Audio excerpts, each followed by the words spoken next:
গেছে, ইমানের ঘরটা ফাঁকা হয়ে গেছে। এই জায়গায় আর নাই, কিছুই নাই, না নামাজ আছে, না রোজা আছে, না ইবাদত আছে, না জিকির আছে, না হালালের কোনো বিষয় আছে, না না। ইমানের ঘরটা খুঁজলে আপনি শয়তান বাসা বেঁধে রয়েছে। ওই জায়গায় হারাম জিনিস ঢুকে গেছে, ওই জায়গায় বেনামাজি ঢুকে গেছে, ওই জায়গায় মদখোর ঢুকে গেছে, ওই জায়গায় শরাবখোর ঢুকে গেছে, ওই জায়গায় গাঁজাখোর ঢুকে গেছে। ইমানের ঘরের ভিতরে যেগুলো থাকার দরকার ছিল আজ আমাদের সেই ঘরে আর কিছু নাই, আমাদের ঘরটা ফাঁকা, ইমানের জায়গাটা ইমান নাই, যার কারণে সবাই লাথি মারে। ফিলিস্তিনে আজ উপরে জুলুম হয়ে যায়, আজ তামাম বিশ্বে মুসলমানদের উপরে জুলুম আর অত্যাচার হয়। আজ মুসলমানেরা ট্রেনে ভালো করে চলতে পারে না, দাড়ি ধরে টানে। আজ ভালো করে রাস্তাতে চলতে পারে না, দাড়ি ধরে টানে। আজ মুসলমানকে দেখলে তারা না বিভিন্ন রকমের ধ্বনি দিয়ে মুসলমানকে তারা ঠাট্টা বিদ্রুপ করে।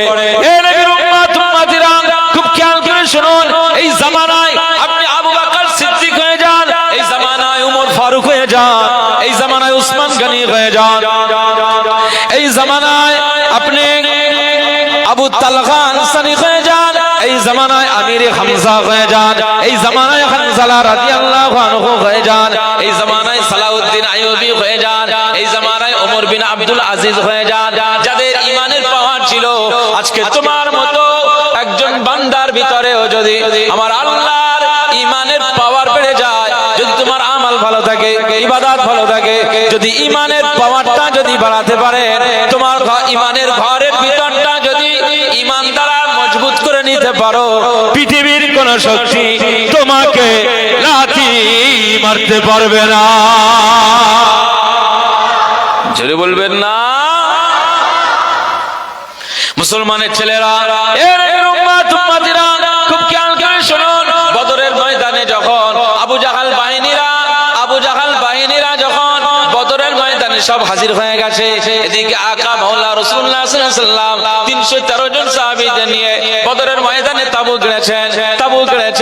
সবাই বাড়ি ছেড়ে চলে এসেছে, মা বাবা ছেড়ে চলে এসেছে, ছেলে মেয়ে ছেড়ে চলে এসেছে, বিবি ছেড়ে চলে এসেছে। এ নবীর উম্মত উম্মতিরা, খুব খেয়াল করে শুনুন, এই বদরের ময়দানে নূর নবীজি যেখানে তাবু গেড়ে রয়েছেন, ওই জায়গাতে কি করলেন, এরকম রাতের বেলায় গভীর রাতে উঠে আকা মাওলা রাসূলুল্লাহ সাল্লাল্লাহু আলাইহি ওয়াসাল্লাম আবার আল্লাহ পাকের দরবারে মুনাজাতে মশগুল হয়ে গেলেন। আমার আল্লাহ পাক, আমি মুহাম্মদ সাল্লাল্লাহু আলাইহি ওয়াসাল্লাম ইসলামের প্রথম যুদ্ধ, প্রথম জিহাদ, এই জিহাদের ময়দানে আমি মুহাম্মদ সাল্লাল্লাহু আলাইহি ওয়াসাল্লাম আমার গুটি কতক সাহাবীদের নিয়ে এসেছি, 313 জন সাহাবীদের নিয়ে এসেছি।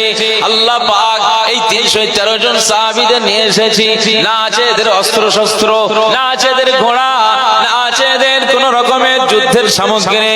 আল্লাহ পাক কিন্তু আজকে আমি যে সাহাবীদের নিয়ে এসেছি, এদের ঈমানের জজবা রয়ে গিয়েছে। আল্লাহ এরা আপনাকে ভালোবাসে, এরা মুহাম্মদ সাল্লাল্লাহু আলাইহি ওয়াসাল্লাম তোমার নবীকে না জানে প্রাণে ভালোবাসে। আল্লাহ পাক এই সাহাবীদের নিয়ে এসেছি, ওদিকে ওদের সৈন্যের সংখ্যা 1350 হাজারেরও বেশি সংখ্যা। না না, আল্লাহ পাক যদি এই জিহাদের ময়দানে মুহাম্মদ সাল্লাল্লাহু আলাইহি ওয়াসাল্লাম এই যুদ্ধে হেরে যায়, এই যুদ্ধে পরাজয় বরণ করে, এই যুদ্ধে যদি পরাজিত হয়ে যায়, তাহলে ইসলাম আর ছড়ানো যাবে না, ইসলাম নিভে যাবে, ইসলাম ডুবে যাবে। আল্লাহ আপনি মুহাম্মদ সাল্লাল্লাহু আলাইহি ওয়াসাল্লাম আপনার নবীর উপরে সাহায্য করুন। আল্লাহ আপনি আপনার নবীর উপরে রহমত নাজিল করে দেন মুহাম্মদ সাল্লাল্লাহু আলাইহি ওয়াসাল্লামের উপরে। আল্লাহ আপনি সন্তুষ্ট হয়ে যান। মক্কার জমিনে আমি দ্বীনের প্রচার করতে গিয়েছিলাম, সেখানে এই আবু জাহালেরা আমার উপর অত্যাচার করেছিল, আবু লাহাবেরা আমার উপর অত্যাচার করেছিল, আবু সুফিয়ানেরা আমার উপর অত্যাচার করেছিল। আল্লাহ পাক মক্কার জমিনে আমি যখন কালেমার প্রচার করতে গিয়েছিলাম, ওই জায়গায় সবাই আমার উপরে জুলুম করেছিল। না না, তায়েফের ময়দানে গিয়েছিলাম, আমাকে তায়েফের উপরে ফেলে দিয়েছিল, রক্তাক্ত করে দিয়েছিল। আমি মুহাম্মদ সাল্লাল্লাহু আলাইহি ওয়াসাল্লাম ওই তায়েফের ময়দানে আমি বেহুশ হয়ে গিয়েছিলাম। আল্লাহ পাক সেই আবু জাহাল বাহিনী, আজকে আমি মদিনাতে রয়েছি শান্তির সঙ্গে, আজকে আমার সাহাবীদের নিয়ে আমি মদিনাতে রয়েছি। না, এদের সহ্য হয় না, মক্কা থেকে আজ এই মদিনাতে চলে এসেছে। আমি মুহাম্মদ সাল্লাল্লাহু আলাইহি ওয়াসাল্লামকে এরা পরাজিত করতে চায়, এরা পরাজয় করাতে চায়, আমাকে এরা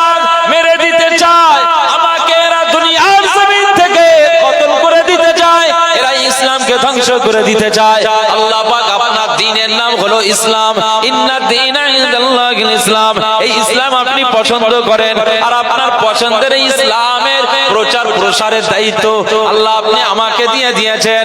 আমি কামলিওয়ালাকে বলে দিয়েছেন, ইয়া আইয়ুহার রাসূল বাল্লিগ মা উনজিলা ইলাইকা মির রাব্বিক। হে আমার হাবিব, হে আমার কামলিওয়ালা, হে আমার মুস্তাফা, আমি আল্লাহ পাক জানিয়ে দিলাম আমার আসমান থেকে তোমার উপরে যা কিছু অবতীর্ণ হয়েছে, ইসলামের উপরে যা কিছু অবতীর্ণ হয়েছে, আমি আল্লাহ পাক জানিয়ে দিলাম এই অবতীর্ণের সব বিষয়গুলোকে জনগণের কাছে পৌঁছে দেন, জাতির কাছে পৌঁছে দেন, বান্দাদের কাছে পৌঁছে দেন। আজ আমি মুহাম্মদ সাল্লাল্লাহু আলাইহি ওয়াসাল্লাম আল্লাহ আপনার জন্য আমি মানুষের কাছে কাছে যাই, মানুষের দাঁড়ে দাঁড়ে যাই, আজ তাদের থুতু খাই, তাদের নিক্ষেপ খাই, তাদের গালাগালি খাই, তারা আমার উপরে জুলুম করে। এই সব কিছু আমি সহ্য করার পরেও না আল্লাহ আপনার ইসলামকে দুনিয়ার জমিনে প্রতিষ্ঠা করার জন্য আজ আমি মুহাম্মদ সাল্লাল্লাহু আলাইহি ওয়াসাল্লাম এই বদরের ময়দানে জিহাদে চলে এসেছি। জোরে বলবেন না? নারে তাকবীর। আপনার পছন্দ নিয়ে যে ধর্ম ইসলাম, সেটাই তো প্রচারের কারণেই তো আজ আমার মার খেতে হয়েছে এবং আমাকে নির্বাসিত হতে হয়েছে। মক্কার জমিন থেকে আমাকে হিজরত করে আজ মদিনাতে চলে আসতে হয়েছে। আল্লাহ পাক এত কিছু অত্যাচারের পরেও আমি ইসলাম থেকে, প্রচার থেকে আমি দূরে থাকি না। সেই ইসলাম প্রতিষ্ঠার জন্যই তো আজ এই বদরের ময়দানে আমার উপস্থিত হওয়া। এখন যদি এই যুদ্ধে হেরে যায়, তাহলে আপনার এই ইসলামকে ওরা দুমড়ে মুছড়ে ধ্বংস করে দেবে। সারা বিশ্বের সব মানুষগুলো আজ হেদায়েত হারা হয়ে যাবে। তারা আর আল্লাহ আপনাকে চিনতে পারবে না। রাসূলুল্লাহ সাল্লাল্লাহু আলাইহি ওয়াসাল্লাম রাতের বেলা এভাবে মুনাজাত করে কাঁদছেন। একটা বৃহৎ স্বার্থের জন্য। দেখেন, চিন্তা করেন, আপনি যে কোনো কিছু ক্ষেত্রেই ধরুন ব্যবসা করেন, বড় ব্যবসা, তো একটু মুনাজাতে আল্লাহর দরবারে সাহায্যের দরকার আছে না নেই? যে আল্লাহ আমার এই বড় ব্যবসাতে আল্লাহ আপনি একটু বরকত দান করেন। আমি এত বড় ব্যবসা আমি নেমে পড়েছি, আল্লাহ এই ব্যবসা মেনটেন করার, পরিচালনা করার মতো আমার সুস্থ সুন্দর ব্রেন এবং মস্তিষ্ক সুন্দর রেখে দেন, আমি যেন সুন্দরভাবে ব্যবসাটাকে পরিচালনা করি। এই বৃহৎ বৃহৎ এই সমস্ত কাজ করতে যে আমাদের আল্লাহর দরবারের সাহায্যের দরকার আছে না নাই? জোরে বলেন, আছে না নেই? এমনি এমনি হয়ে যাবে। বিয়ে শাদী হওয়ার পরে আল্লাহর দরবারে সন্তান সন্ততি এই সবকিছু আল্লাহর পক্ষ থেকে হয়। তো বিয়ে শাদী হওয়ার পরে এই সন্তান সন্ততি চাওয়ার জন্য আল্লাহর দরবারে মোনাজাত করার দরকার আছে না নেই? যে আল্লাহ আমার একটা সন্তান দেবেন, ভালো সন্তান দেন, নেক সন্তান দেন, ভালো সালেহ ব্যক্তি, ভালো নেক সন্তান আল্লাহ আমার ঔরসে দান করেন। এই যে দোয়া একটা মারাত্মক জিনিস। আপনার এই কথার দ্বারাতে আমার আল্লাহ খুশি হয়ে যায়, আর আপনি চাইলে আমার আল্লাহ আপনার চাওয়াটাকে কবুল করে নেন। একবার জোরে বলুন সুবহানাল্লাহ। মুসলমানের ছেলেরা, এ নবীর উম্মত উম্মতিরা, খুব খেয়াল করে শুনুন। আকা মাওলা রাসূলুল্লাহ সাল্লাল্লাহু আলাইহি ওয়াসাল্লাম বদরের ময়দানে এরকম রাতের বেলায় রোজার মাসে রমজান শরীফে আমার আল্লাহর দরবারে মুনাজাত করেন আর কাঁদেন। দুই চোখ দিয়ে পানি গড়িয়ে যায়, নূর নবীজির চোখ দিয়ে পানি গড়িয়ে যায়। আজ তুমি মুসলমান, আল্লাহর শুকরিয়া করো, আর তোমার নবীর জন্য একটু জবান খুলে দরুদ পড়ো, নবীকে মহব্বত করো, তোমার নেতাকে মহব্বত করো। আজকে তুমি মুসলমান হতে পেরেছো, এটা চিন্তা করেন যে আজ আমার আকা মাওলা রাসূলুল্লাহ সাল্লাল্লাহু আলাইহি ওয়াসাল্লাম কত কষ্ট করেছেন, দিনের নবী কত কষ্ট আর মেহনত করেছেন। এই মেহনতের ফলে ১৫০০ বছর পরে আজ আমরা মুসলমান হয়ে গেছি। আজকে আমরা এই যে ইসলামের সাথে, ইমানের সাথে যদি মৃত্যুবরণ করে, আমাদের মৃত্যুটা ইমানের সাথে যদি নসিব হয়ে যায়, আর কিয়ামত কবরের জগতে আমরা থাকবো, আর কিয়ামতের ময়দানে যখন আমাদের হাসর হয়ে যাবে, আমার আকা মাওলা রাসূলুল্লাহর সঙ্গে আমার আল্লাহ দিদার নসিব করে দেবে।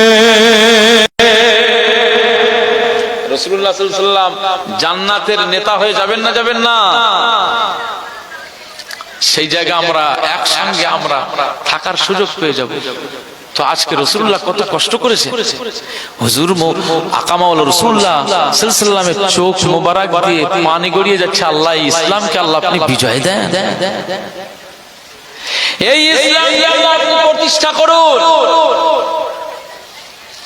রাতের বেলা কাঁদছেন হযরত আবু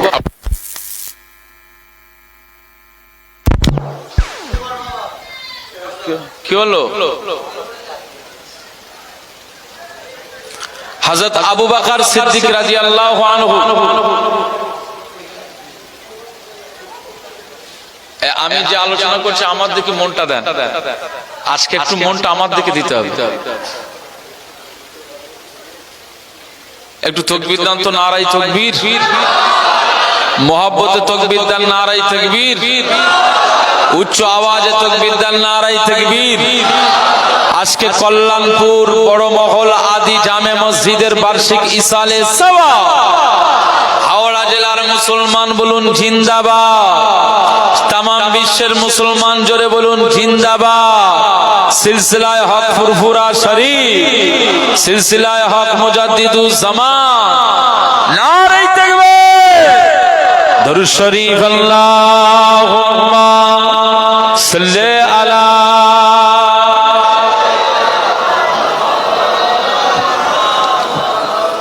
ওয়া আলা আলিহি।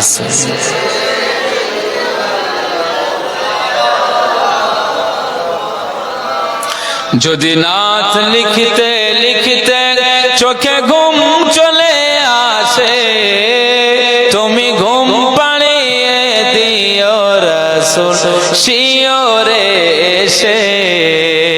যদি নাত গাইতে গাইতে চোখে ঘুম চলে আসে, তুমি দেখা দিও রাসূল আমার স্বপ্নে এসে। বলবেন সুবহানাল্লাহ, জোরে হবে না? যদি নাত লিখতে লিখতে চোখে ঘুম চলে আসে, তুমি ঘুম পাড়িয়ে দিও রাসূল শিওরে এসে। যদি নাত শুনতে শুনতে চোখে ঘুম চলে আসে, তুমি দেখা দিও রাসূল আমার স্বপ্নে এসে। তুমি ঘুম পাড়িয়ে দিও রাসূল শিওরে এসে। আমি শব্দ গাথি গানে তোমার ভাবনায়, কত সুর মেখে যে তারে মনের মতো সাজা। এই জোরে বলেন না সুবহানাল্লাহ। আমি শব্দ গাথি গানে তোমার ভাবনায়, কত সুর মেখে যে তারে মনের মতো সাজায়। যদি মনের মতো গাথা মনের মতো না হয়, মনের মতো সাজিয়ে দিও গান আমার ঘেষে, গান আমার ঘেষে। যদি নাত লিখতে লিখতে চোখে ঘুম চলে আসে, তুমি ঘুম পাড়িয়ে দিও রাসূল শিওরে এসে। যদি নাত গাইতে গাইতে চোখে ঘুম চলে আসে, তুমি ঘুম পাড়িয়ে দিও রাসূল স্বপ্নে এসে। তুমি দেখা দিও রাসূল আমার স্বপ্নে এসে। কভু লেখার ফাঁকে যদি ডাকে তোমায় হৃদয়, তুমি নূর মদিনা ছাড়ি আসবে কি গো নিশ্চয়। এই জোরে বলেন না সুবহানাল্লাহ, নারায়ে তাকবীর। কবুলে খার ফাঁকে যদি ডাকে তোমায় হৃদয়, তুমি নূর মদিনা ছাড়ি আসবে কি গো নিশ্চয়। কবুলে খার ফাঁকে যদি ডাকে তোমায় হৃদয়, তুমি নূর মদিনা ছাড়ি আসবে যদি রাখো সত্যি সত্যি চরণ পাপীর ঘরে, জীবন কাটিয়ে দিব তার ছাপের চারিপাশে, ছাপের চারিপাশে। যদি নাথ লিখিতে লিখিতে চোখে ঘুম চলে আসে, তুমি ঘুম পাড়িয়ে দিও রাসূল শিয়রে এসে। যদি নাত শুনতে শুনতে চোখে ঘুম চলে আসে, তুমি দেখা দিও রাসূল আমার স্বপ্নে এসে। আল্লাহুম্মা সাল্লি আলা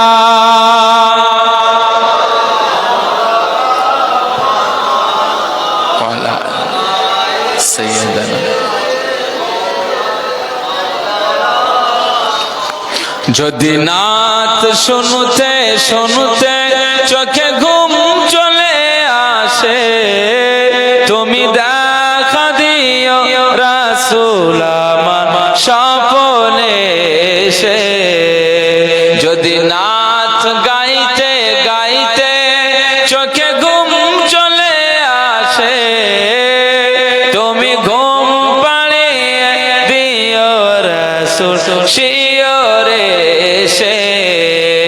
লিখে এই পাবনায় আহমদ গাজাল নাতে পাক, হয় আসবে ভাঙা ঘরে নয় পড়বে তোমার ডাক। বলুন আল্লাহুম্মা আমিন, জোরে বলেন আল্লাহুম্মা আমিন।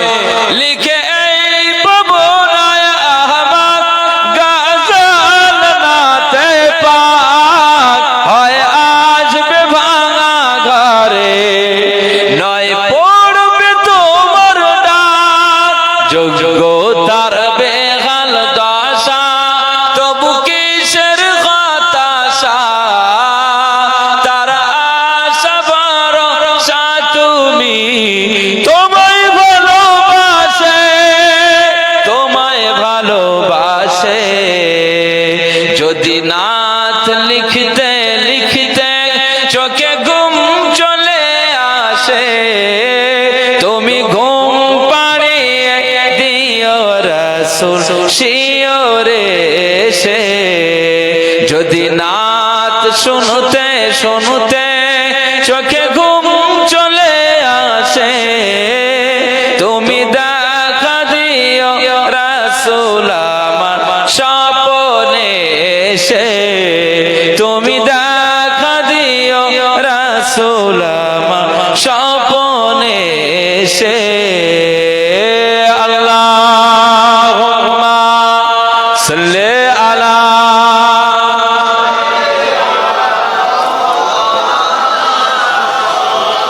ওয়ালা আলি সাইয়্যিদিনা।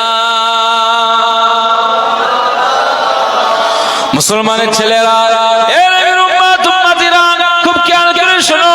আকা মাওলা রাসূলুল্লাহ সাল্লাল্লাহু আলাইহি ওয়াসাল্লাম রাতের বেলা মুনাজাতে কাঁদেন, মুনাজাতে কাঁদেন, মুনাজাতে কাঁদেন বদরের ময়দানে। রমজান শরীফে আকা মাওলা দিন ও দুনিয়ার বাদশা হাবিবুল্লাহকে, নবী জনাবে মুহাম্মদ রাসূলুল্লাহকে সাল্লাল্লাহু আলাইহি ওয়াসাল্লাম এমন গভীর রাতে যখন কাঁদতেছেন কাঁদতেছেন, সিদ্দিক আকবর আবু বকর সিদ্দিক রাদিয়াল্লাহু তাআলা আনহু তিনি পাশে গিয়েছেন।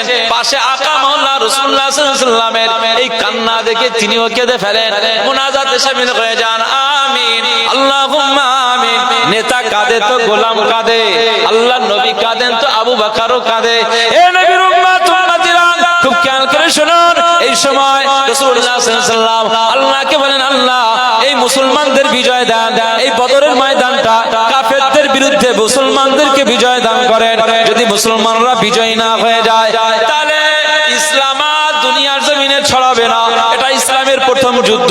এই প্রথম যুদ্ধতে আমার সংখ্যা কম, আমার সাহাবীদের সংখ্যা কম, আমাদের যুদ্ধের সামগ্রী কম, যুদ্ধের অস্ত্র শস্ত্রের সংখ্যা কম। না না না, আবু জাহেলের শক্তিটা অনেক বেশি। সুতরাং আল্লাহ আপনি যদি মাদাদ না করেন, আল্লাহ আপনি যদি গায়েবী মাদাদ না করেন, আপনি যদি সাহায্য না করেন, আপনার নবী বিজয়ী হতে পারবে না, পারবে না। আকা মাওলা রাসূলুল্লাহ সাল্লাল্লাহু আলাইহি ওয়াসাল্লাম এভাবে দোয়া চান। আবু বকর সিদ্দিক আল্লাহুম্মা আমিন, আল্লাহুম্মা আমিন বলেন। আকা মাওলা রাসূলুল্লাহ সাল্লাল্লাহু আলাইহি ওয়াসাল্লামের এই চোখের পানিটা, তার দোয়াটা আমার আল্লাহ পাকের দরবারে কবুল হয়ে যায়। জোরে বলবেন না? মুনাজাত শেষ হয়ে গেছে। আবু বকর সিদ্দিক রাদিয়াল্লাহু আনহু বলছেন, ইয়া রাসূলুল্লাহ, ইয়া হাবিবাল্লাহ, হুজুর আপনি এত কাঁদছেন, কি ব্যাপার? এই যে কঠিন পরিস্থিতি, এই জায়গায় আপনি এসেছেন। আমি আবু বকর সিদ্দিক, আমার বিশ্বাস যে আমার আল্লাহ আপনাকে অসম্মানিত করবেন না, আপনাকে আমার আল্লাহ পরাজিত করবেন না। এই বদরের ময়দানে আমি আবু বকর সিদ্দিক, আমার বিশ্বাস আমার আল্লাহ আপনাকে যেভাবে মহব্বত করেন, যেভাবে ভালোবাসেন, এই বদরের ময়দানটা আমার আল্লাহ আপনাকে বিজয়ী করে দেবেন। একবার জোরে বলুন সুবহানাল্লাহ। রাসূলুল্লাহ সাল্লাল্লাহু আলাইহি ওয়াসাল্লাম বলছেন, আবু বকর আমি জানি আমার আল্লাহ আমার এই বদরের ময়দানে বিজয়ী করবেন, এটা আমার জানা আছে, আমার আল্লাহ ঘোষণা করে দিয়েছে। আমার হাবিব আপনি চিন্তা করবেন, হ্যাঁ আমার মুস্তাফা আপনি চিন্তা করবেন। আপনার সংখ্যা কম, ওদের সংখ্যা বেশি, কিন্তু মনে রাখবেন আমার হাবিব আপনার সাথে যারা রয়েছেন তারা হচ্ছেন মুসলমান, তারা হচ্ছে মুমিন, তারা হচ্ছে ঈমানদার। আমি আল্লাহ পাক বলছি, ওয়াকানা হাক্কান আলাইনা নাসরুল মুমিনিন, ওয়াকানা হাক্কান আলাইনা নাসরুল মুমিনিন।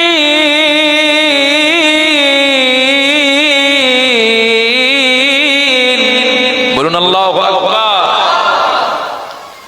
মুসলমানের ছেলেরা, এ নবীর উম্মত উম্মতিরা, খুব খেয়াল করে শুনুন। আমার আল্লাহ পাক বলে দিয়েছে, যারা ঈমানওয়ালা হয়ে যায়, যারা আল্লাহওয়ালা হয়ে যায়, যারা মুমিন হয়ে যায়, যারা ঈমানদার হয়ে যায়, এই মুমিনরা যখন বিপদে পড়ে যায়, মুমিনরা যখন বিপদে পড়ে যায়, ওরা আল্লাহর দিকে তাকায়। আর আমি আল্লাহ পাক জানিয়ে দিলাম, ঈমানদারদের জন্য আমি আল্লাহ তাআলার পক্ষ থেকে, আসমান থেকে সাহায্য নেমে যায়।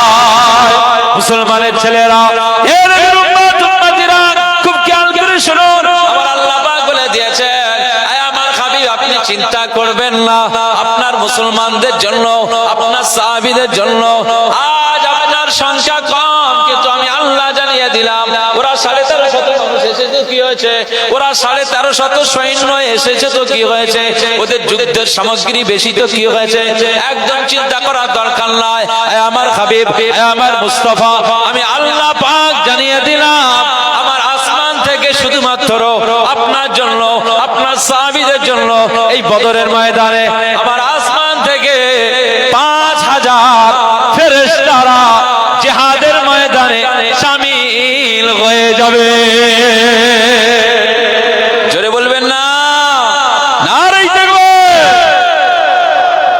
কত হাজার ফেরেশতা? 5000 ফেরেশতা।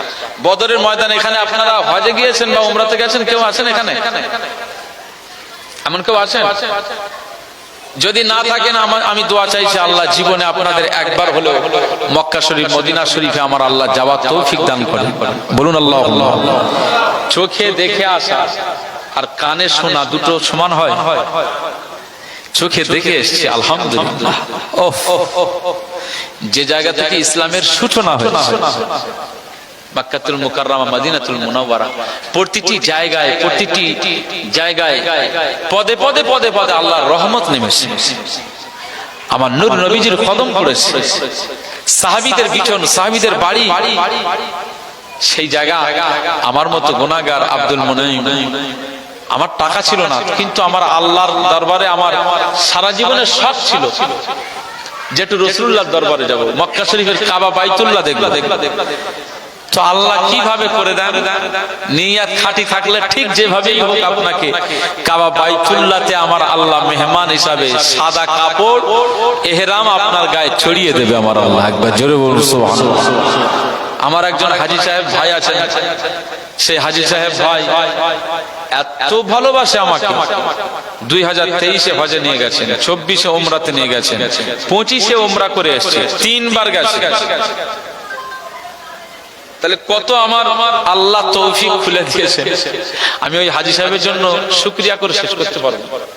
টাকা আমার নাই, কিন্তু আমার আল্লাহ ওই জায়গা থেকে ঘুরে লাখ লাখ টাকা আমার পিছনে ওই ব্যক্তিটা খরচ করেছে। মুসলমানের ছেলেরা, খুব খেয়াল করে শুনুন, ওই বদরের ময়দান নিজের চোখে দেখে এসেছি। 14 জন সাহাবী যারা শহীদ হয়ে গিয়েছে, এই শহীদ হওয়াটা মুখে বলে দিলাম এটা কি সহজ ব্যাপার? এই শহীদ হয়ে যাওয়াটা মুখে বলে দিলাম, কিন্তু এটা কি সহজ ব্যাপার? না, সহজ ব্যাপার নয়। নিজের ছেলেকে রেখে, নিজের মেয়েকে রেখে, নিজের বিবিকে রেখে, নিজের মা বাবাকে রেখে, সংসার ফেলে দিয়ে, ব্যবসা ফেলে দিয়ে, কাজ কাম ফেলে দিয়ে, না সব ফেলে দিয়ে মুহাম্মদ সাল্লাল্লাহু আলাইহি ওয়াসাল্লামের সঙ্গে যাচ্ছি বদরের ময়দানে। এই যুদ্ধের ময়দানে আমি যাচ্ছি, আমি আবু বকর, আমি ওমর, আমি ওসমান, আমি আলী, আমি হামজা রাদিয়াল্লাহু আনহু, এভাবে আজ এই জায়গাতে আব্দুর রহমান ইবনে আওফ, এইভাবে আমরা যারা বদরের ময়দানে চলে এসেছি, না আমার ছেলেকে রেখে আসলাম, মেয়েকে রেখে আসলাম, বিবি, সন্তান সন্ততি সব ফেলে দিয়ে আকা মাওলা রাসূলুল্লাহর পিছন ধরলাম। হয়তো ফিরে আর বাড়িতে আসবো না, কাফেরদের মোকাবিলায় যুদ্ধ করতে গেলে তলোয়ারের আঘাত লাগতে পারে, আমার এই ধর থেকে মাথা আলাদা হয়ে যাবে, আমি শহীদ হয়ে যাব। আমরা জানি, তারা জানতো যে শহীদ হয়ে যাব, এই শহীদ হওয়ার জন্য তারা বেরিয়ে পড়েছে। এ নবীর উম্মত উম্মতিরা, খুব খেয়াল করে শুনুন, আজ এই কল্যাণপুরের মানুষ আপনারা, আমাদের যুদ্ধের ময়দানে যাওয়া লাগে না, আমাদের জিহাদের ময়দানে যাওয়া লাগে না, আমাদের বদরের ময়দানে যাওয়া লাগে না, আমাদের উহুদের ময়দানে যাওয়া লাগে না।